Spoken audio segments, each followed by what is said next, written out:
Once we were a sophisticated people living in a primitive world, and through time we have become primitive people living in a technologically sophisticated world.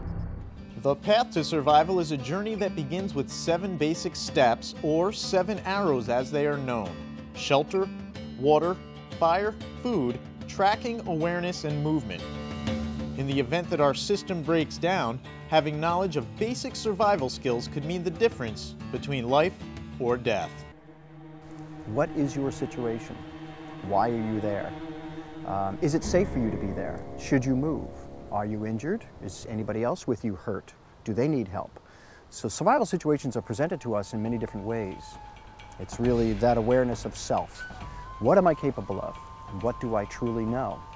So the more skills you learn, the less dependent you are on gear, just as our ancestors. So basically we strive for those primitive skills, meaning if you go out there naked with nothing, it's okay because you have everything. These are the skills our ancestors used not only to survive, but to live comfortably. We also have to introduce the other primitive skills that go along with that. Certain shelters require cordage. It has always been used for tying, wrapping, sewing, knitting, binding, and hauling or pulling materials. When surviving in the wilderness, the application of cordage requires us to find and use natural materials. What I have in my hands today is cambium. This is basically bark stripped from a tree that's already been down. It's not green. And it's the fibrous layer on the inside. Our very, very first piece, you're going to take this and you're going to fold it so that one tail is about 1/3 longer than the other. I'm going to take the top tail and twist it away from me. I'm going to maintain that twist, and I'm going to grab the bottom tail and then rotate it back to me. So the bottom tail is now on top. I slide my hand over and I pinch and I hold it.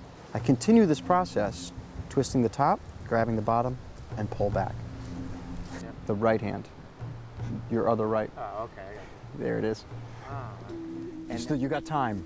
You got time to survive right now. All right, cool. It's still light out. It's still light, we're good. A lot of the primitive skills are so simple that it eludes us.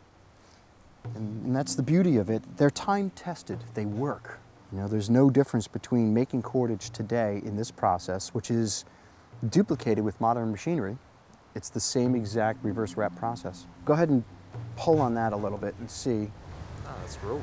Yeah, it's serious rope.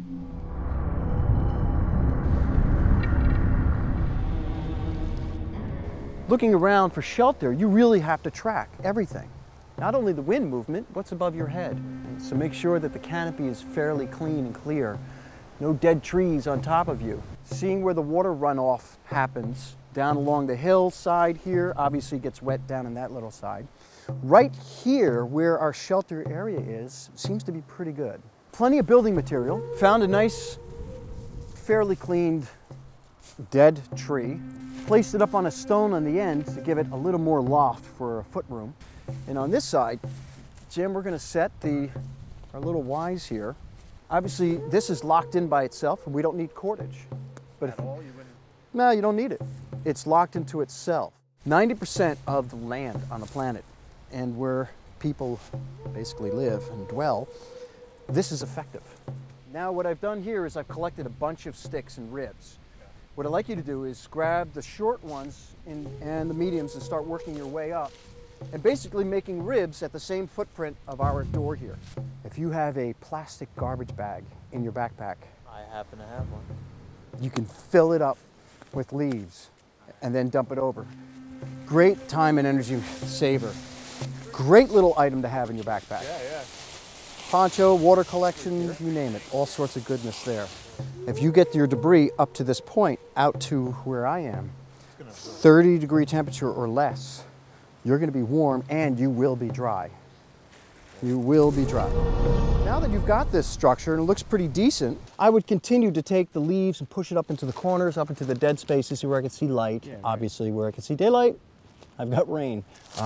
This is incredibly warm, amazingly warm. Insulating, this is the perfect time of the year. If this is covered in snow, there's my insulator, snow. This shelter will save your life. It is one of the most important skills, this particular style of shelter. known as the debris hut.